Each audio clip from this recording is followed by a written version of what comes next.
আল্লাহর কাছে কিছু চাইতে হলে, আল্লাহর কাছে কিছু পেতে হলে, ইহকালের সুবিধা ভোগ করতে হলে, পরকালের সুবিধা ভোগ করতে হলে রাতে উঠেই তাকে কিছু বলতে হবে।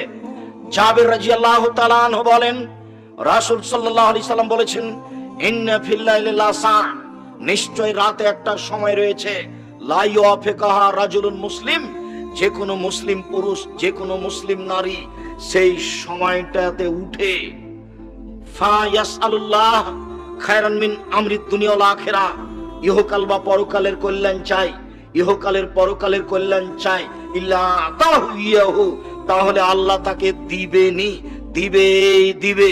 ওই সময়ও চাইলে যা চাচ্ছে কল্যাণ ইহকালের পরকালের আল্লাহ তাকে দিবেন। এই কথা মুহাম্মদ সাল্লাল্লাহু আলাইহি সাল্লাম বলেন।